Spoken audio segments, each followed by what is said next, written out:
वेद ये हमारे धर्म शास्त्र गिने जाते हैं। उपनिषद कितने हैं? 108। वेद कितने हैं? 4। शास्त्र कितने हैं? 6। नीतियां कितनी हैं? 60। तो ये जो जितने भी धर्म शास्त्र हैं ये सब गौ कथा का प्रतिनिधित्व करता है, सभी प्रतिनिधित्व करते हैं। और धेनुमानस कहता है कि इन सभी पुराणों की उत्पत्ति ही गौ से हुई है। पूर्व समय में जब इन 18 पुराणों की रचना पूज्य व्यास जी ने की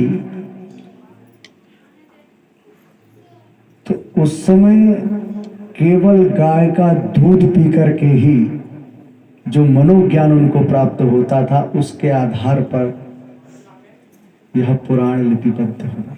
ये प्रमाण है। गौ नहीं होती, दूध नहीं मिलता, मनोविज्ञान कैसे बढ़ता? कृष्ण ने गीता का उपदेश दिया, ज्ञान, गीता माने ज्ञान।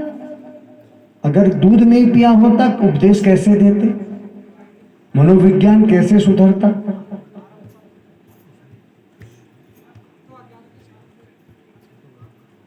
और वर्णन आता है सभी पुराणों का, सभी पुराणों ने गौ महिमा को श्रेष्ठ कहा है। रजस्त गोखुर अद्भुतम सर्व कलमश नाशनम, गौ महिमा में आता है वर्णन, ध्यान देना। रजश्च गोखुरो अद्भुतम सर्व कलमश नाशनम यादृशान तादृशा देशात तात्र कार्यो विचारणा। गाय के खुर से उत्पन्न धूलि, गाय के खुर माने पैर। रजश्च गोखुरो अद्भुतम सर्व कलमश नाशनम, गाय के खुर से उत्पन्न धूलि समस्त पापों को नष्ट कर देती है। सर्व कलमश नाशनम, कलमश माने पाप।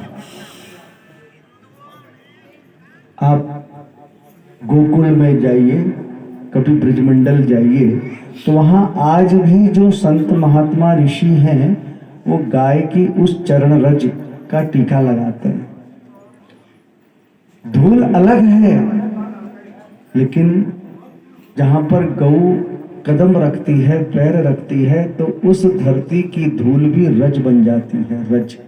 और वो रज का माथे पे तिलक लगाने से अनेक प्रकार के कलमश दूर हो जाते हैं। कलमश माने पाप। हम लोग तिलक लगाते हैं, क्यों लगाते हैं तिलक? क्यों लगता है तिलक? सब लोग तिलक लगाते हैं, क्या है इसका कारण? पौराणिक कारण क्या है? तिलक क्यों लगाया जाता है? जब हमारे आचार्य तिलक लगाते हैं तो उसी समय एक श्लोक बोलते हैं, भद्रम अस्तु शिवम चास्तु महालक्ष्मी प्रसीदतु रक्षन्तु त्वां सदा देवः संपदः सन्तु सर्वदा सपत्ना दुग्रहा पापा दुष्ट सत्वा द्विपत्रवा तमाल पत्र मालोक्यो निष्प्रभावा भवन्तु ते। भद्रम अस्तु, जब तिलक लगाया जाता है, भद्र माने होता है कल्याण, अच्छा हो।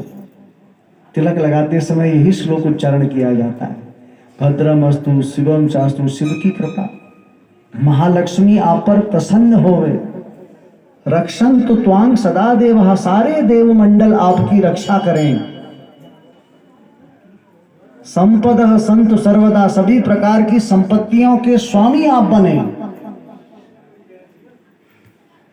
सपत्ना दुग्रहा पापा, जो भी दुष्ट ग्रह छल छिद्र अनेक प्रकार की बुरी दृष्टि निष्प्रभावा तमाल पत्र मालोक्यो निष्प्रभावा भवन्तु ते, आपके देह पर किसी भी प्रकार की बुरी शक्तियों का, तामसित्व का प्रभाव ना पड़े, इसलिए तिलक लगाया जाता है।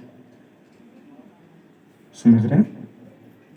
और यही तिलक, इसको मंगल तिलक कहा गया। और यही तिलक गाय के खुर के रज का टीका यदि लगा दिया जाए तो उससे सर्व कलमश नाशनम, सभी प्रकार के पाप नष्ट हो जाते हैं। बोलो गौ माता की जय।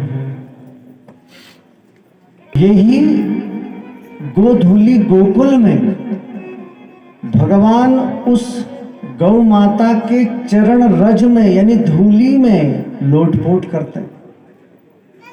क्यों? क्योंकि वो धूली नहीं, वो एक पवित्र रज है, वो तीर्थों की रज है।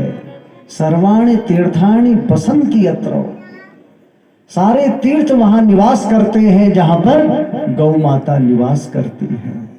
बोलिए जय श्री कृष्ण।